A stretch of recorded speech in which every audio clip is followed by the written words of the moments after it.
Judge Amy Coney Barrett becomes Justice Amy Coney Barrett in a ceremony on the South Lawn last night. And that's not even the biggest news from last night. Philadelphia becomes the next city engulfed in protest as a police officer shoots another black man in West Philadelphia. So we'll talk a bit about what happened there and how that came along. Campaign season is in full swing, so all of the candidates and all of their surrogates are at their very best behavior, I promise. And we finally get the long-awaited announcement about NASA and the moon. I'm Jay Edgar, and this is Contemporary.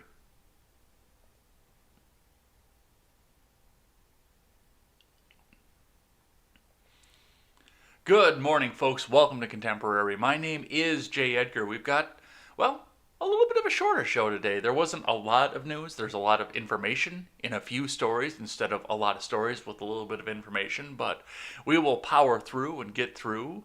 Sorry to those of you who are going to be missing this and watching this back on the later platform because Stephen and I went at the same time because he's got internet people coming in later on today, so all the best out to him here, but we will power through.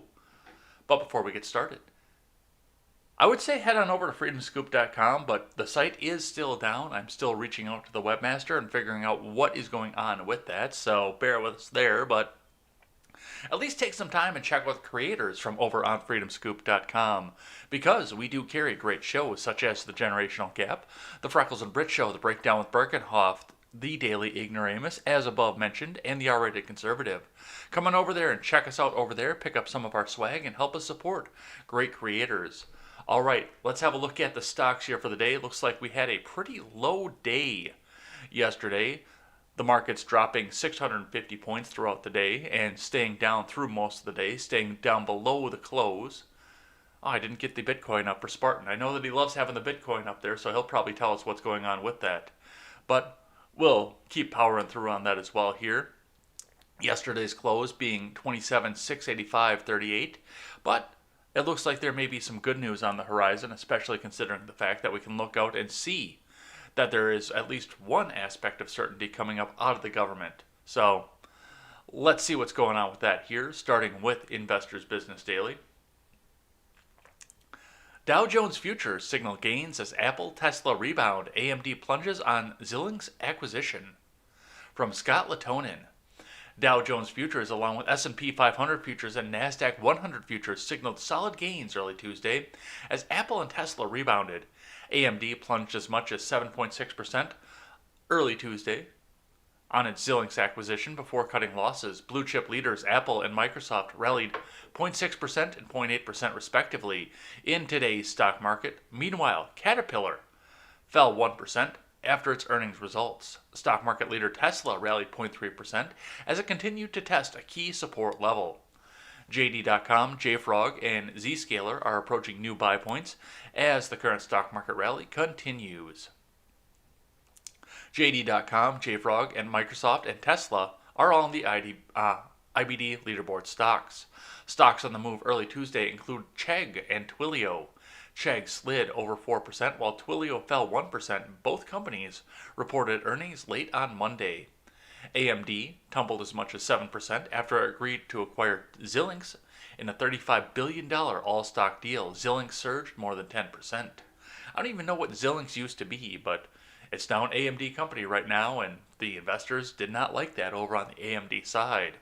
On the futures, early Tuesday, Dow Jones Futures rallied 0.3% versus fair value, while S&P 500 Futures moved up 0.4%. NASDAQ 100 Futures advanced 0.6% versus fair value. Remember, overnight action in Dow Futures and elsewhere doesn't necessarily translate into actual trading in the next regular stock market session. Amid the coronavirus stock market rally, the tech-heavy NASDAQ is up 26.6% for the year through Monday's close. Meanwhile, the S&P 500 is up 5.3% and the Dow is down 3% year-to-date through the October 26th close. So, the NASDAQ actually had a really, really good year. Maybe I should start reading that one on the beginning of the show. But the Dow is what really affects, I think, more the people that listen to this show, both on the live feed and on the playback, because it's more industrial heavy, which means you'll have your factory workers, your truckers, your home builders and whatnot, that's going to be on that index. And that's who I want to cater to, is the people who work in the industries that are affected by that particular index. So I think we're going to stay with the Dow. But definitely the NASDAQ has had some really, really good news through this. Let's see what CNBC has to say about this. On Trading Nation, I've never seen that header before, but let's see what we have here. Dow drops more than 700 points. Kramer and others on what to watch. From Karis Lahif. I think that's how you pronounce that. The Dow Jones Industrial Average dropped more than 700 points on Monday. Here's what 4 experts are watching now. Jim Cramer, host of CNBC's Mad Money, said to stick with what's working. I've been telling people, please don't jump the gun on infrastructure. Stick with the themes that are working. Stick with the idea that travel is getting better. Stick with the idea housing remains strong given how low rates are. There will be people that say that this new wave of COVID just makes it even more likely that people are not going to go to the office, and I think that does create gloom. The gloom is pretty palpable, I think, because of COVID. David Rosenberg, the founder of Rosenberg Research, said he hopes of a Democrat sweep may be receding. Let's start with the stimulus, because in the past month we've had 8 different sessions where the Dow moved 300 points or more on what? Well, stimulus talks. And so it looks as though we're not going to be getting the stimulus, at least not that quickly in terms of what was being priced into the market.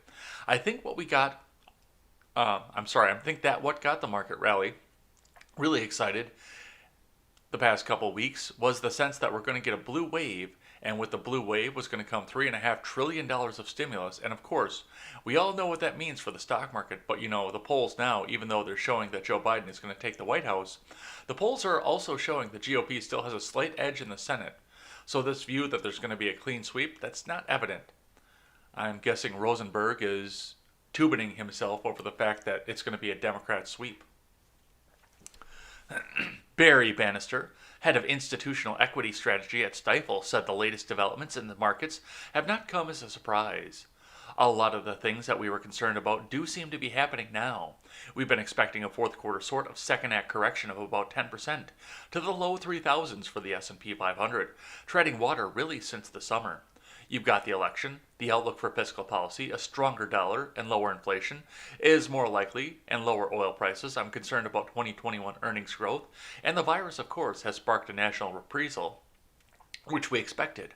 We thought it would come back in the upper northern states sometime in the late fall, early winter, just like it spiked in the south in the late spring, early summer.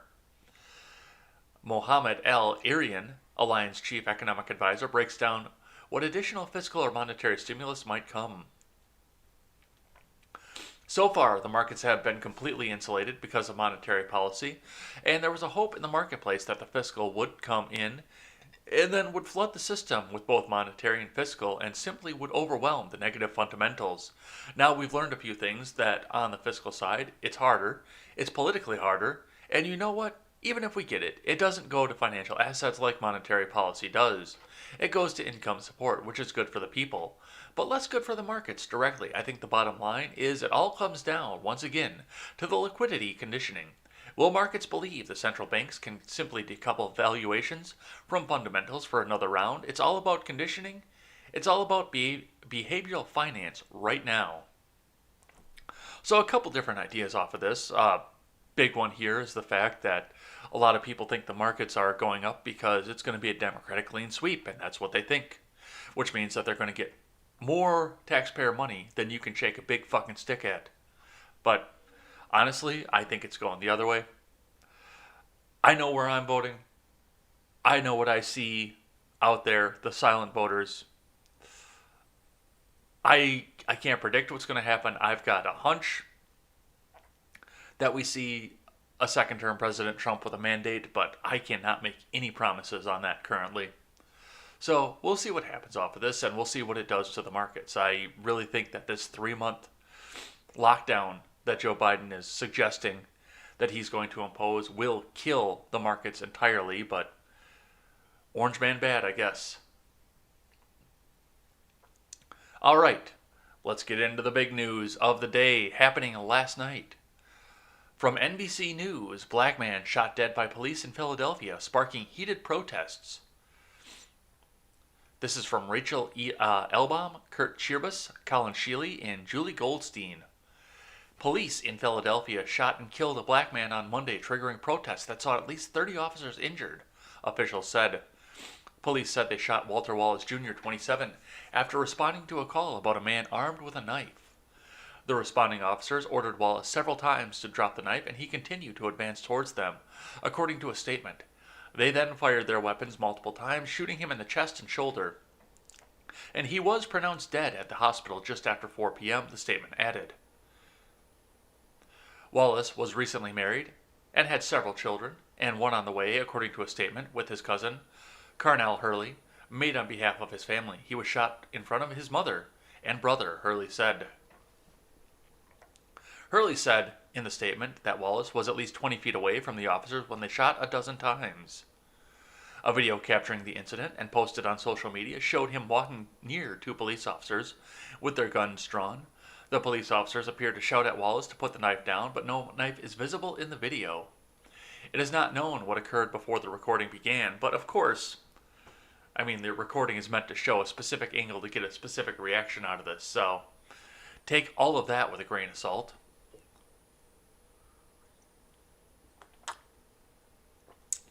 I've watched the video of this tragic incident, and it presents difficult questions that must be answered, Philadelphia Mayor Jim Kenney said in a statement. Wallace's father, Walter Wallace Sr., told the Philadelphia Inquirer that his son struggled with mental health issues and was on medication. Why didn't they use a taser? The paper quoted Wallace's father as saying his mother was trying to defuse the situation. The Philadelphia District Attorney's Special Investigation Unit and the Philadelphia Police Department's Officer-Involved Shooting Investigation Unit are looking into Wallace's shooting. Monday evening, protesters gathered and marched through the city. Later, stores were looted. Video posted on social media showed people throwing things at police officers, wearing helmets, and holding shields. Some officers were injured after rocks and bricks were thrown towards them, police said. After the shooting, a pickup truck struck a 56-year-old officer who was admitted to the hospital with a broken leg and other injuries, according to a police statement. A video on social media showed a row of officers wearing helmets when the truck rounded the corner and struck the officer.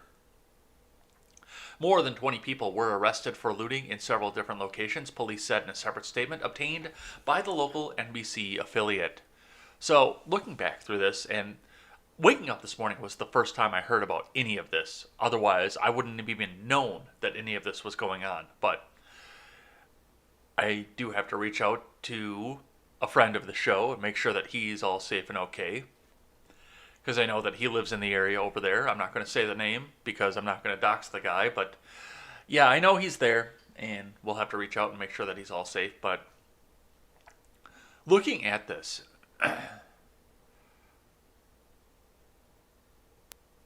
I think this is the video. Let's actually have a look at this here before we go back and comment on what happened with this. Your ears on, my ears on. Overnight violent protests erupting in Philadelphia hours after police shot and killed a black man.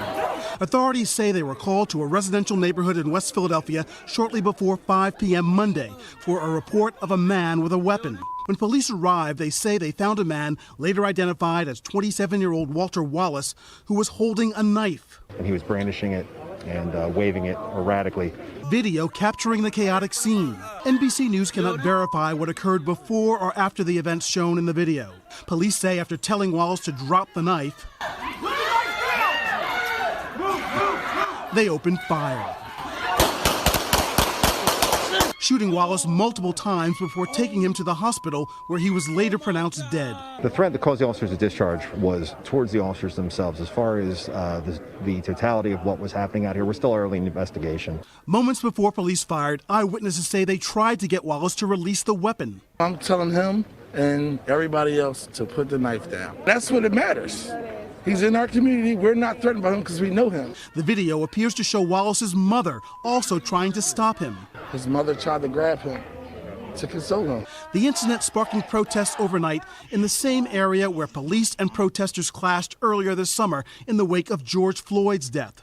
Several officers sent to the hospital after being hit by bricks. One, a 56-year-old female officer, was struck by a pickup truck. Residents now saying they are outraged and saddened that police did not attempt to de-escalate the situation in a different way. My issue is, I believe they could have took the right actions and possibly. So I've not seen the actual full video of this, just what we've seen up here on this NBC clip. Like I said, right before the show started was the first time I was even realizing this happened. Now, there is, I hate to say, because I can't make the mental, I can't psychoanalyze somebody who is dead. But I do look at the situations that we're seeing here, and I do have to wonder if some of these people think that they can advance and encroach with impunity right now, knowing full well that either the police are going to be too afraid to do anything because of the protests that are erupting right now, and they don't want to be involved in any of the protests, or that they know that they will become lionized and famous no matter what the situation was. No matter what happened, no matter what the situation was, they're going to become heroes to the community with their names all over social media and murals and everything else. So they've got nothing to lose if they just keep advancing toward the police. They either get away with whatever it is that they're going to be doing, or the other side of it is they become martyrs after the fact. No, once again, no matter what the details are. No matter what was going on. Look at Jacob Blake. He was in his girlfriend's house, his ex-girlfriend's house, I should say, with a restraining order on him after he digitally raped her in front of her, or in the same room as her kids. I don't know if they were awake or not. And all that anybody knows about the whole thing is the fact that he got shot in the back while reaching for a knife. Nobody knows anything else about the situation. Well, independent media viewers do know a little bit more about the situation, but nobody from the mainstream media knows anything about the situation other than the fact that he got shot by police officers, and he's a martyr, and he's a hero for the community. Nobody knows anything else about it at all. So, anybody else in the same situation can do the same thing, get away with impunity, and give his own life to become a martyr, to try and get his community free stuff or whatever it is that they're going to riot for. I do have to wonder if that's what the situation is that goes along with this. All right, I've got one from the local NBC affiliate, as mentioned.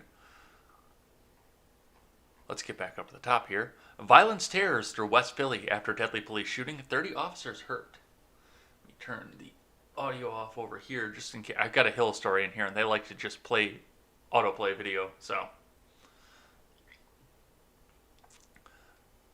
This is from David Chang and Dan Stam.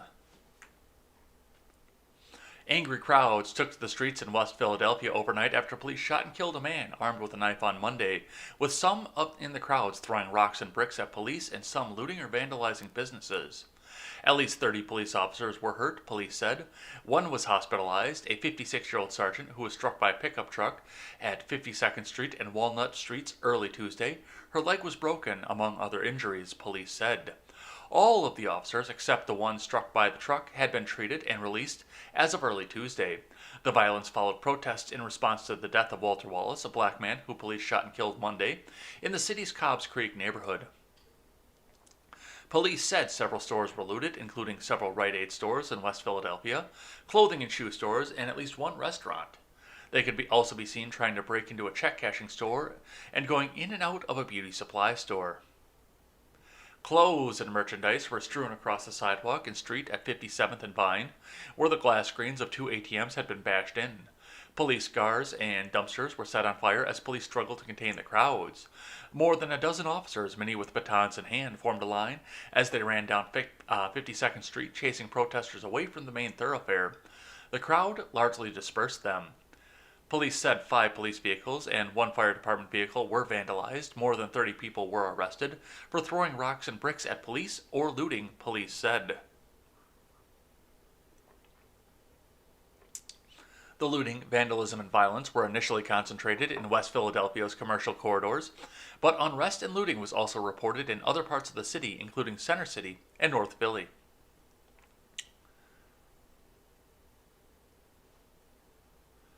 See what that looks like here.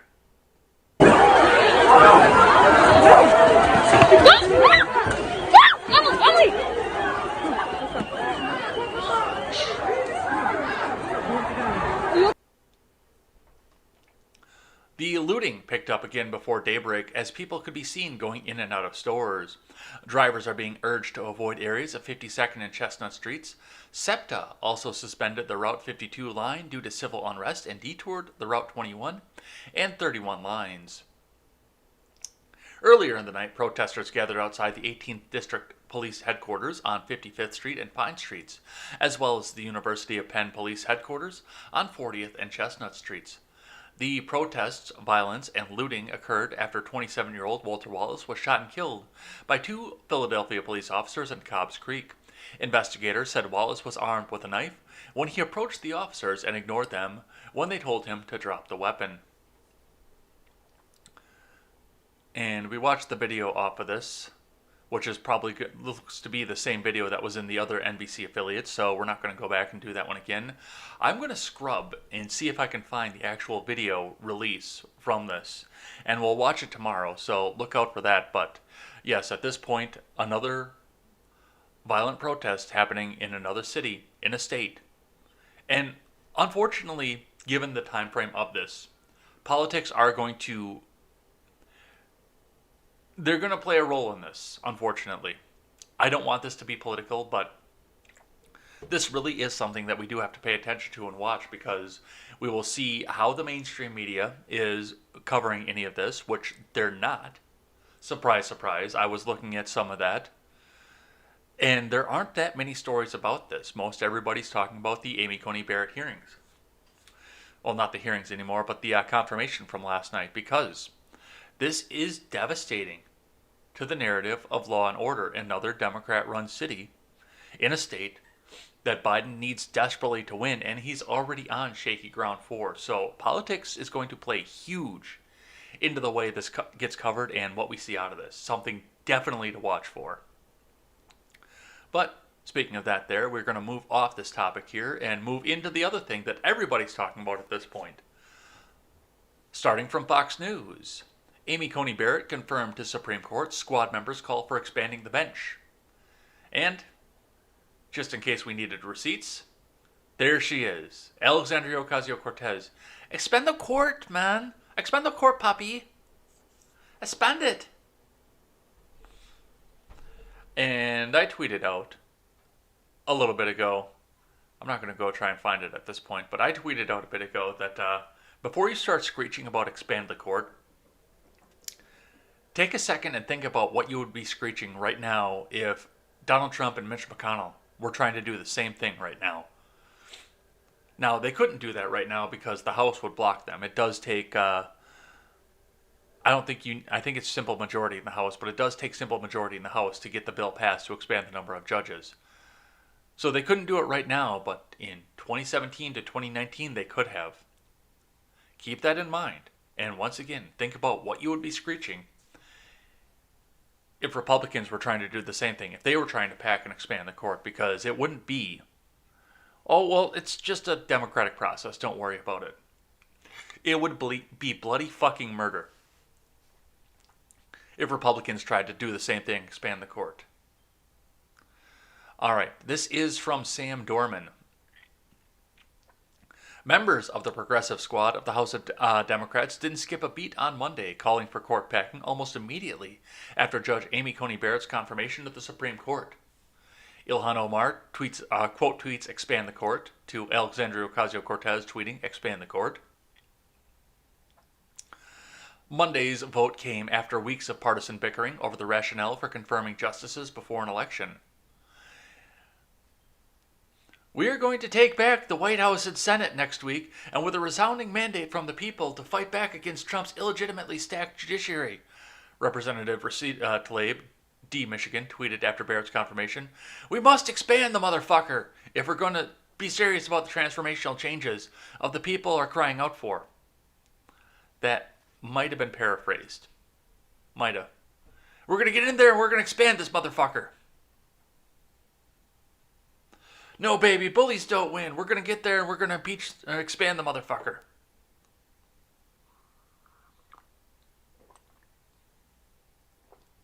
After Senate Democrats previously indicated that they would take extraordinary measures in response to the Barrett confirmation, former Vice President Joe Biden declined to say whether he would pack the courts.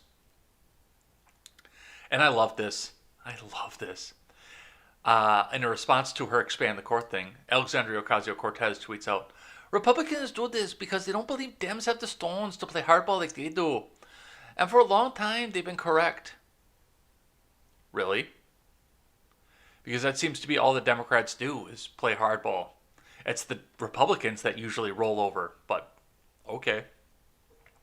But do not let them bully the public into thinking that their bulldozing is normal, because the response isn't. There is a legal process for expansion. Another squad member, Representative Ayanna Pressley, tweeted a photo of herself with the words, "We reject this injustice. We will fight for our rights. We will legislate our values." Good. That's your job, is to legislate, not let the fucking court do it for you. Just before the Senate's vote on Monday, Biden floated the possibility that he could move justices to other courts.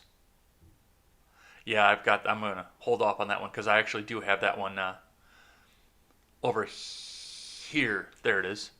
So we'll talk about that one just a little bit later. Hillary Clinton even got in on it, though.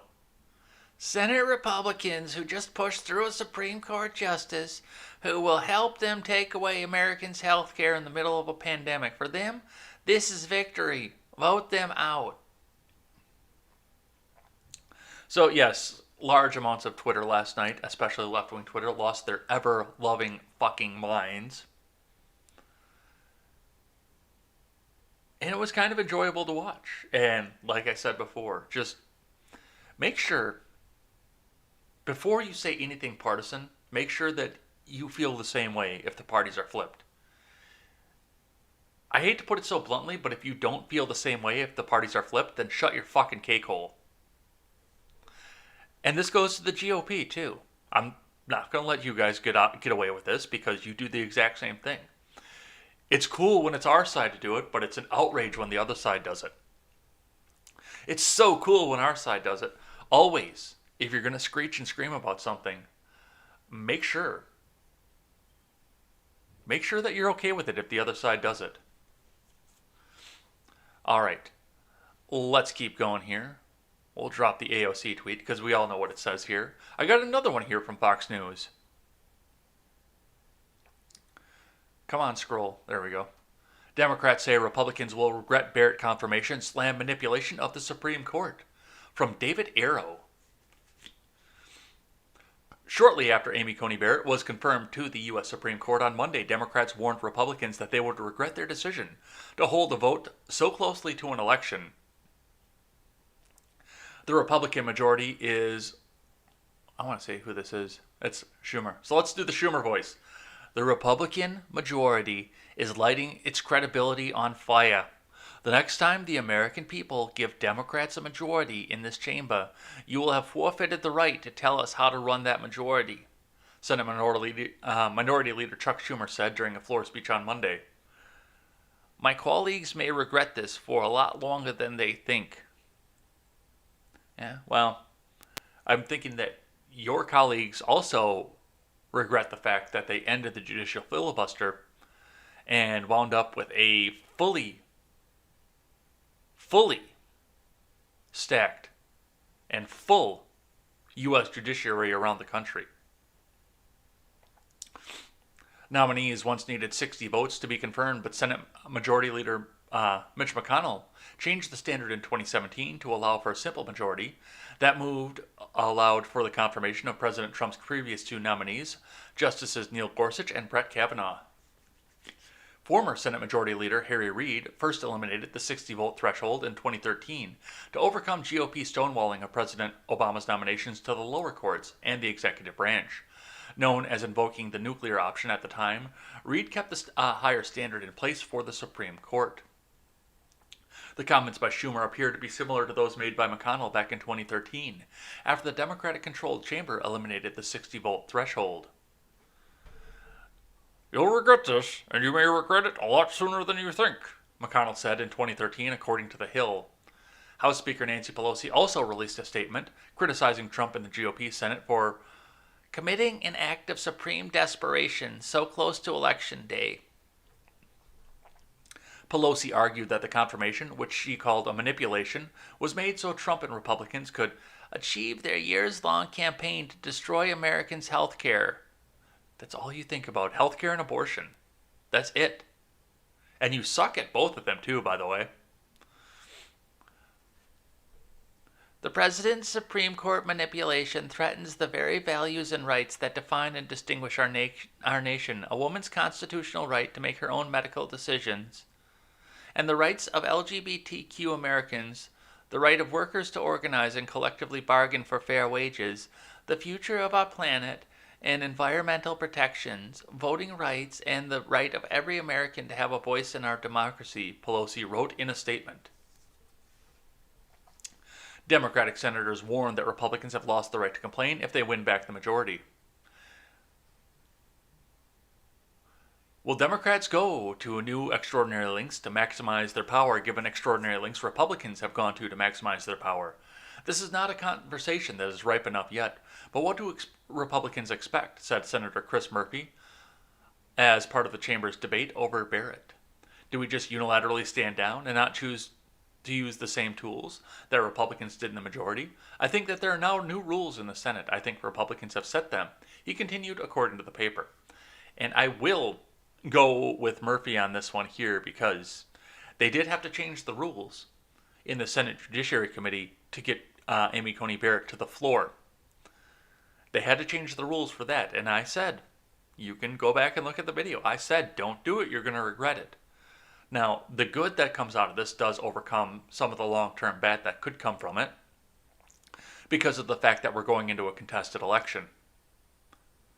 And having a hung Supreme Court in a contested election is not something that I want to see, but I will be watching this as we go through the next term and realizing full well that there is a good chance that somewhere down the road, if Democrats take the Senate back, that Republicans will regret the fact that they changed the judiciary rules at that point. I can see it happening. I can actually see a way that they regret it. So, we will see. Let's keep going. From the Daily Wire, GOP Senator announces plan to vote no on Judge Amy Coney Barrett confirmation. So this was before all of the confirmation went through, before the vote was held. But, well, at least call the person out by name. Senator Collins announced that she will vote against Judge Amy Coney Barrett to become a justice on the Supreme Court. But her vote likely won't matter as Republicans hold a 53-47 edge over Democrats, and no other GOP senator is expected to oppose Barrett's nomination. Collins said in a statement that she will vote against the judge in an effort to act fairly and consistently. When the Senate considers nominees to the U.S. Supreme Court, it is particularly important that we act fairly and consistently using the same set of rules, no matter what political party is in power, Collins said. Prior to Ginsburg's death, I stated that should a vacancy on the Supreme Court arise, the Senate should follow the precedent and set 4 years ago and not vote on a nominee prior to the presidential election, Collins added. When Justice Antonin Scalia died in 2016 and then President Barack Obama nominated Judge Merrick Garland for the seat, Republicans who controlled the Senate refused to take up the nomination. When the election was 236 days away, Senate Majority Leader Mitch McConnell said then that the American people should have a voice in the selection of the next Supreme Court justice. Therefore, this vacancy should not be filled until we have a new president. And there's a world of difference between the two. And McConnell stepped on his own dick when he said that. He should not have said that. He should have been honest then, just like he should have been honest now in this particular process. Both times, he should have just got up on the stage and said, "We have the numbers, we just want to win." Because that would at least be honest. And that is what they're doing. They have the numbers and they want to win. Be honest with it, because the Democrats would have done the exact same thing. A Hillary Clinton presidency with a Schumer Senate would be doing identical, if not faster, in the same situation. Mark my words. But Murkowski said that she was going to get on board. Mitten said he was going to get on board. So just Collins said, nope, don't want to vote for her. It doesn't matter, but I can stand on my principles. And if it was a more controversial justice, I would probably applaud Susan Collins' devotion to the cause. But Amy Coney Barrett is a good justice who probably would not have had any other opportunity to sit on the Supreme Court. She's a good constitutionalist justice. So I can actually throw a little bit of scorn Collins' way. The individual, not the situation, is what you should be looking at all times. All right, let's keep going here. Hillary Clinton is still fuming. I was born to be president. It makes me literally sick to my stomach to think of another Trump win. From Phil Shiver, failed presidential candidate Hillary Clinton is apparently still fuming over her loss to President Trump in the 2016 election. During a recent appearance on Kara Swisher's New York Times opinion podcast, Sway, the former Secretary of State alleged that she was born to be president and it literally makes her sick to her stomach to think of another Trump win. At one point during the lengthy interview, Swisher asked Clinton if she thought a woman president would handle the coronavirus pandemic more ably. Clinton responded by touting her own horn, saying, "I have no doubt, especially if it were me." Later in the interview, the topic of Trump's re-election chances came up. Clinton jumped in saying, "I can't entertain the idea of him winning. It would cause cognitive dissonance of a grave degree," she said before adding that even thinking about the potential Trump win would also make her physically ill. Clinton, who has since endorsed Democratic nominee Joe Biden last year, reportedly considered running for president again in 2020. God, I fucking wish he would have done that. I wanted to see that again, actually. Clinton has had a difficult time getting over her 2016 loss, allegedly thinking about a rematch with Trump all the time. Yet, despite exuding obvious bitterness about the result of the election 4 years ago, even alleging that it was illegitimate, Clinton wanted listeners to know that it's Trump, not her, who remains plagued with the outcome. "Well, I think I live rent-free in his head," she said. "He does not live rent-free in my head because I have very little regard for him, as I stand on a podcast and do nothing but talk about the fact that I'm physically ill over the fact that he might win again." That's Hillary Clinton for you, folks. That's the person who was the Democratic nominee in 2016. That is the person that everybody had picked to be your next president. And we would be in a nuclear war with North Korea right now, almost guaranteed, because think of all the weapons that we could sell and how much that could enrich the Clinton Foundation. All right, let's talk about Biden and rotating, because this is an interesting one. From Paul Bois over the Daily Wire, Biden expresses openness to rotating justices off the Supreme Court. If court packing sounds too extreme, then maybe court rotation will do the trick. Now that Judge Amy Coney Barrett has been confirmed to the Supreme Court, Democratic presidential nominee Joe Biden has said he will consider rotating justices if he gets elected next week. Speaking at a campaign stop at Chester, Pennsylvania, Biden has said he will consider shifting the Supreme Court justices to lower courts during his tenure. There's some literature among constitutional scholars about the possibility of going from one court to another court. Just not always staying the whole time in the Supreme Court, but I've made no judgment, Biden said, as reported by Fox News. I need a citation on that because I need to read that statute. I have read the Constitution front to back, and as far as I can tell, and I'm not a lawyer, don't get me wrong, but there is no such statute, as far as I can tell. They're just a group of serious constitutional scholars, have a number of ideas that how we should proceed from this point on, he added. That's what we're going to do. We're going to give them 180 days, God willing, if I'm elected, from the time I'm sworn in, man, to the time I make such a recommendation. The concept of judge rotation has been floated in the past by Bernie Sanders, for instance, who made such a proposal during the Democratic primary. I do not believe in packing the court, Bernie proposed.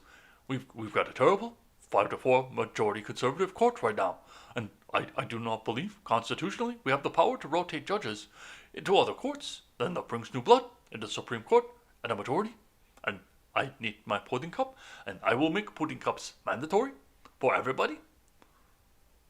And that's a good thing. And I hope that will understand that the woman has the right to control her own body and have her own pudding cups, whether she likes vanilla or tapioca, and that corporations cannot run the United States of America.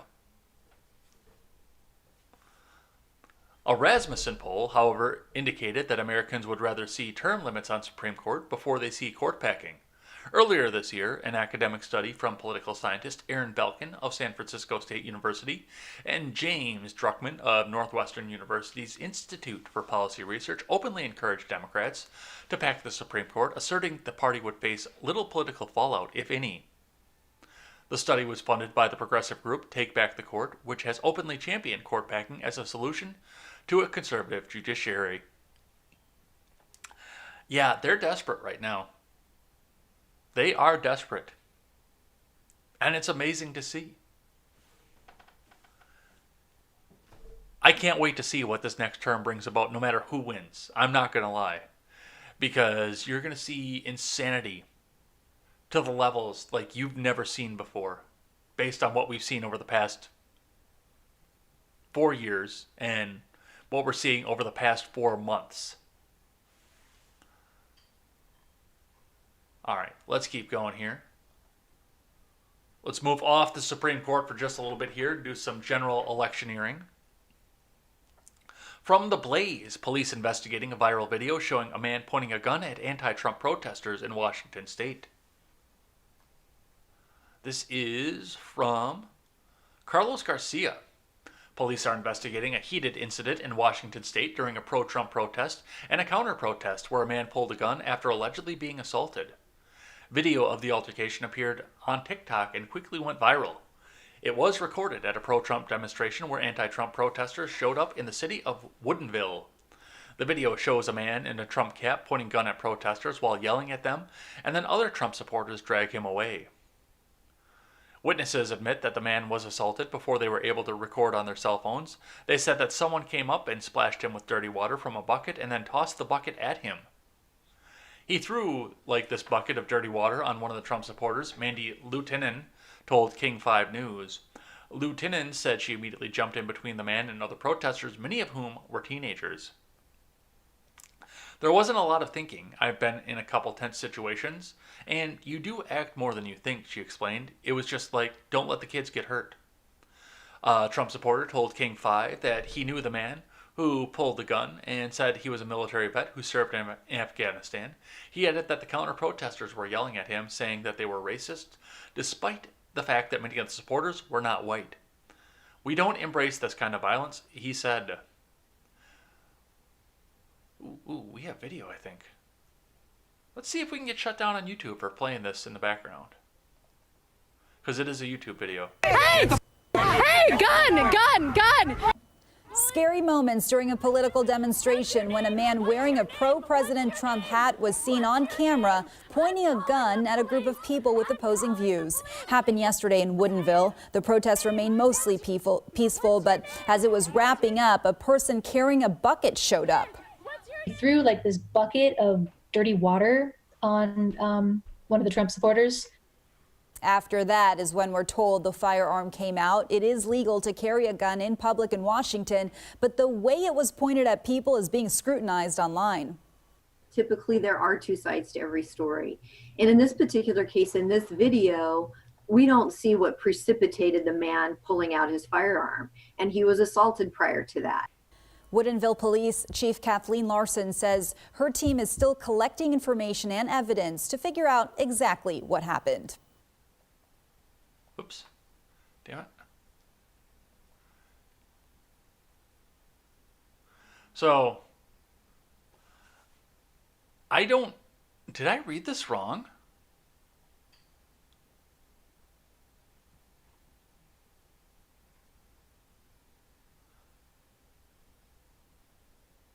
So it was the pro-Trump guy that pulled the gun. And still, dude, don't do that.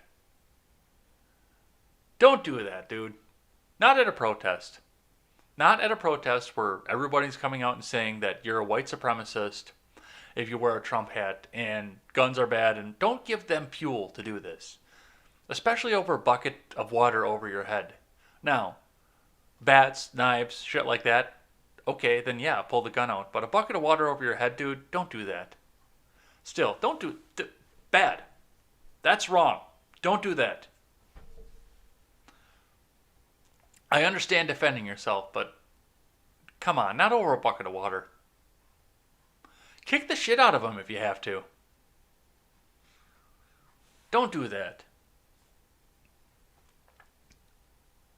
Alright. Let's keep moving on off of this one here. Speaking of politics and people doing things that they're not supposed to be with weapons, bomb materials found during investigation into alleged Whitmer kidnapping plot. Report. Yeah, you notice how fast that fell off the news? The whole thing with, it's Trump Republicans that are kidnapping Whitmer and they're going to take her and make her face trial in Wisconsin. And then the dude's like, Trump's not your friend, man. Dude, Trump's not your friend. Anybody who's elected is not your friend, man. And then the story went away. Well, now it's back. A recent discovery of bomb components has prompted federal prosecutors on Monday to request more time to seek grand jury indictments in the alleged kidnapping conspiracy case involving Michigan Governor Gretchen Whitmer, a report said. Prosecutors requested 40-day extension following the findings, which could result in new terror-related charges, the Detroit Free Press reported. Firearms and explosives devices components were recently recovered, and it must be analyzed to determine whether charges under the National Firearms Act, explosives, or anti-terrorism statutes are warranted. The Assistant U.S. Attorney Nils Kessler says, according to the paper, the accused ringleader, Adam Fox of Wyoming, Michigan, and 5 other men are being held in custody following the alleged plot against the governor. Kessler said that the FBI arrested the men before they finished processing the evidence because of evidence that they were planning to abduct Whitmer ahead of the November 3rd election, according to the Detroit Free Press. The FBI has collected hundreds of hours of audio recordings from confidential human sources and undercover agents and is still in the process of collating that material, Kessler said. Because of the imminent nature of the threat, law enforcement was obliged to arrest the subjects before this evidence could be processed. And as I said before, I don't buy this story for a second. I think this is full-on bullshit, meant to inflame tensions coming up into an election, and coming up into a situation where Gretchen Whitmer is not that popular in her state, where she can come out now and say, well, look, this attempt on my life has left me weakened and scarred, but knowing what we need to do to go into the future, it's time for us to reorganize the state of Michigan into the first Michigan Republic, and there will be peace. I'm sorry, the first Michigan Empire, and there will be peace. I hope you guys don't mind my Star Wars quote there, but it's paraphrased, of course. But sometimes you see situations like this that are so incredible, you can't believe they actually happened and wonder what the underlying cause is with them. So, we'll see what happens out of this here. I'm sure that this will be top of the news once again, if it politically benefits the Democrats somewhere. Alright, I got just a few more here, then we'll do Twitter trending and head on out of here. From the Hill, Trump shrugs off COVID-19 surge in closing days of the campaign, by Brett Samuels. The White House is striking a dismissive and fatalistic tone towards the coronavirus in the closing days of the campaign that has been defined by the pandemic and as COVID-19 cases and hospitalizations tick upwards around the country. The virus and Trump's handling of it have long been the Achilles heel of the president's bid for a second term. In the final week of the race, Trump and other administration officials have decided to press on with little urgency regarding the disease that has killed more than 220,000 people in the U.S., Citation needed, please. Vice President Pence has maintained a busy travel schedule despite an outbreak among his staff, including 2 of his closest aides.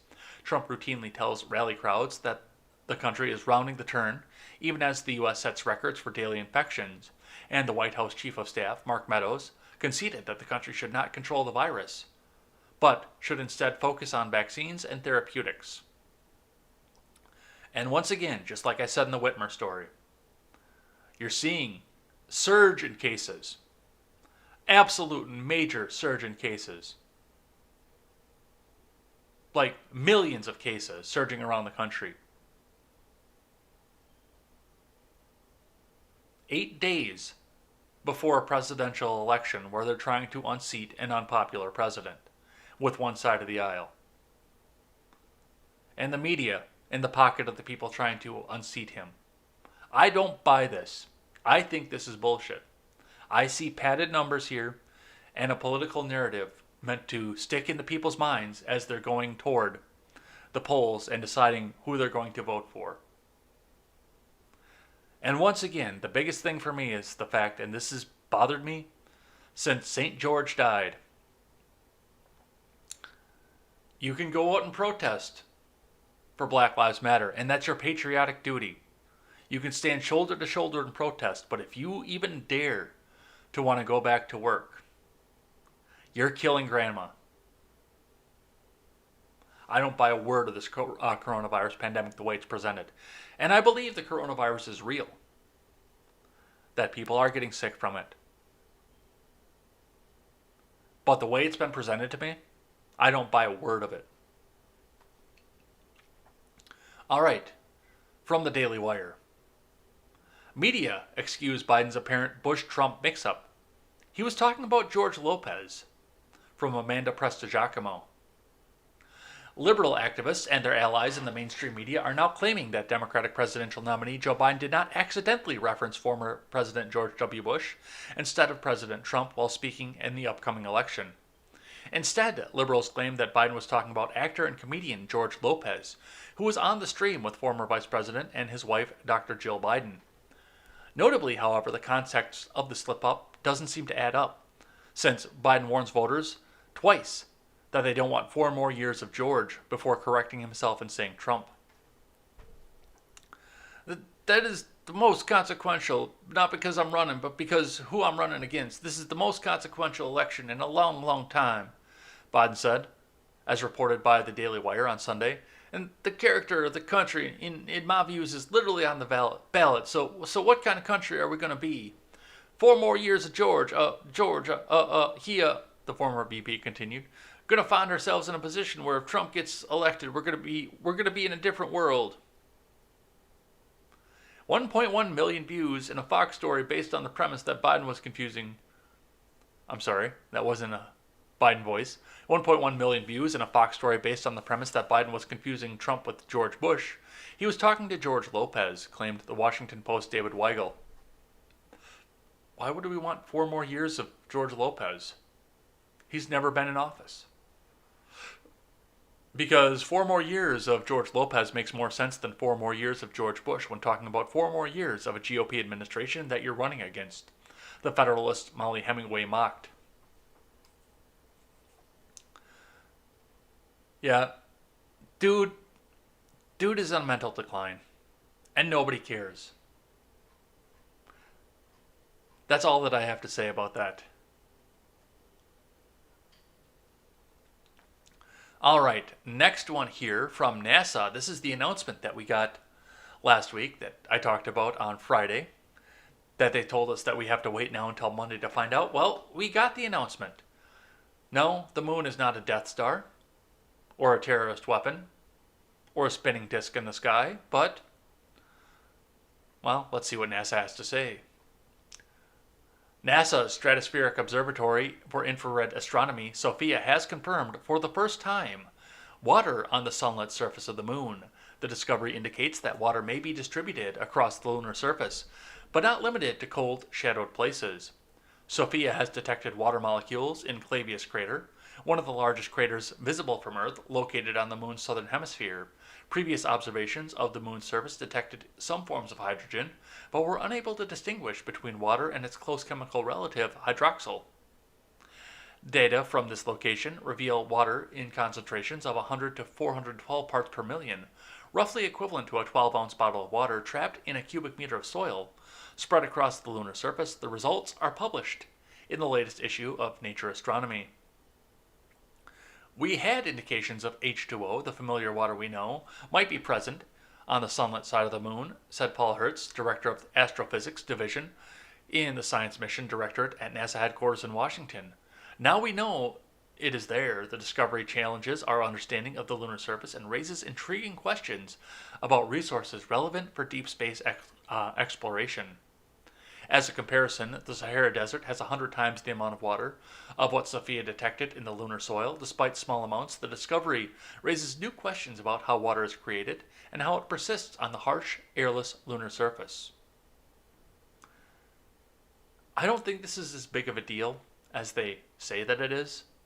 And one thing I do have to point out for this is we've been to the moon by all available science and common narrative. I know that Stephen Ignoramus will say that we've never been there and the moon's not real. And so will Owen Benjamin and several other of the bears. They'll all come out and say this. Miami says that whole thing. But people gotta pee. And if I remember my spacesuit physiology from when I was a kid, they don't just store the pee in the spacesuit. When the astronauts pee, they blow it out, I believe, a port on the knee. So the dude takes a leak in the spacesuit and blows out into the through the knee port, and it's on the moon. Not only that, but the space shuttle also, or not the space shuttle, but the lunar capsule did the same thing. You peed into a suction bag, and then it blew it out the side of the. I mean, we all saw Apollo 13. We all saw how it works. Gravity is there, and can suck that, or will pull those water particles back down to the moon. I don't think. Well, let me put that. That's my counter offer to whether or not there's actually life or potential for life on or resources on the moon. I think it's just astronaut pee. I could be wrong. I'll be the first one to admit it if I'm wrong off this, but really, I just think it's astronaut pee that they're seeing. So, we'll see what happens off of this here. That's probably going to be a next year kind of thing, no matter who wins the presidency, because the current incumbent says, we're going to go to the moon, we're going to have a man present permanently on the moon, and we're going to go to Mars. We're going to go to Mars. It's going to be the best expedition. We're going to put people on Mars. You'll see. I have the best space program. All right. And one more here. This came from the Generational Gap Discord server, but I thought it was funny. And it starts out the same way.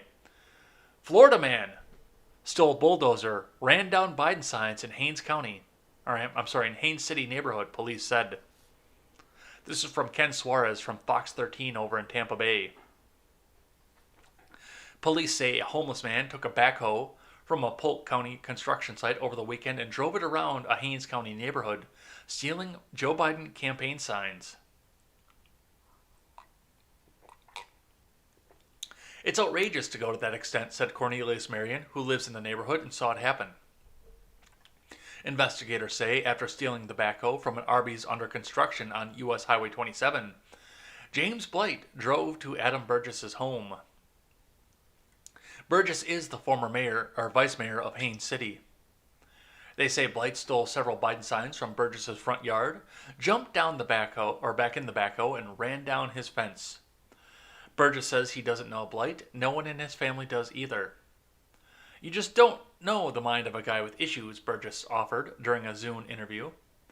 From the Burgess home, detectives say Blight drove about a half a mile away, ran down a street sign, and then used the backhoe to dig up several Biden signs in someone else's property. When he was finally arrested, Blight told the investigators he'd been drinking whiskey all day. I've drank whiskey all day. There has never once been a thought in my mind on a day when I day drink and drank whiskey all day where I said, you know what? I'm going to go take a big piece of heavy construction equipment and steal political signs.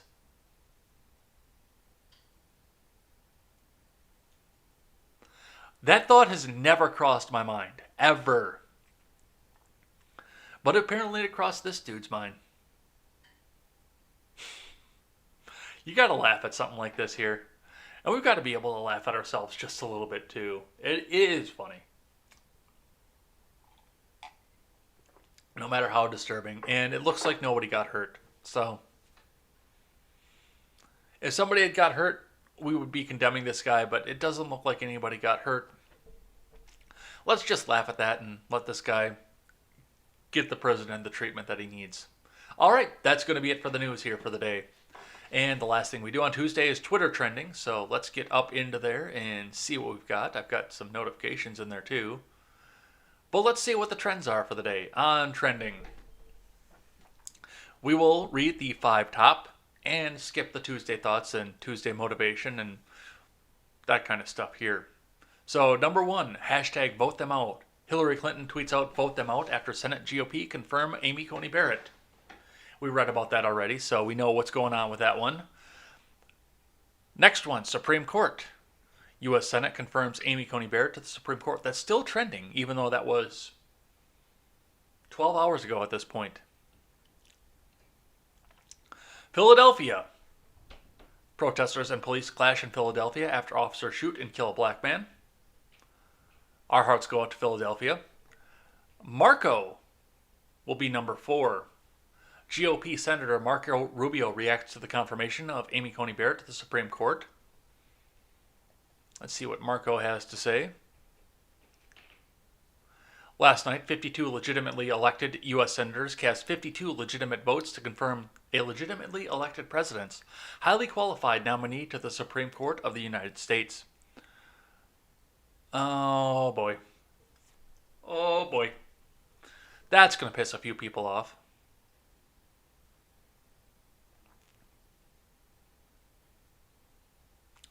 Loeffler and McSally were not elected. He's got a point there. He does. They were appointed the way that senators are supposed to be. And on Tuesday, we will legitimately elect or end the majority in the Senate. The map is not looking so good for you guys. And oust the tyrant who nominated the so-called justice. And get ready, Marco 2022. We're coming for you. Oh, yeah, that's going to ruffle a few feathers. The last one is SCOTUS. Once again, U.S. Senate confirms Amy Coney Barrett to the Supreme Court. So that was an easy one. And we've got some other stuff, Kavanaugh, Loeffler, but that's all anybody's talking about over on Twitter is the Supreme Court and who's going on and where. We have to go down to number 20 before we see the PS5. And then it's Constitution, Zillings. Yeah, all they care about right now is the government and what happens in it, and we need to end that part of our society because we shouldn't be caring this much about the government because the government shouldn't have this much of a role in our life. And that's going to be it for the day. So we will be back here tomorrow with more contemporary. I'm sure there's going to be a lot more news coming out of Philly and probably the Supreme Court as well. And we're getting down to the wire, so Biden's going to get up out of his basement and I'm gonna stop calling a lid on my campaign because we need to get out there and tell people, you know, the thing. So I'm sure there's going to be a lot more of that. Trump is in full campaign mode as well. And the political ads are going to get more and more desperate. So keep an eye out for this. We're in the home stretch. 7 more days of this bullshit. And then we go on to the next kind of stuff. So, and don't forget, if you're in here and lurking, make sure you chat because I write down your names and we read the names and thank everybody on Fridays. So make sure you do that. But that's a Friday thing for us. We'll be back here tomorrow. Until then, I'm Jay Edgar and this is Contemporary.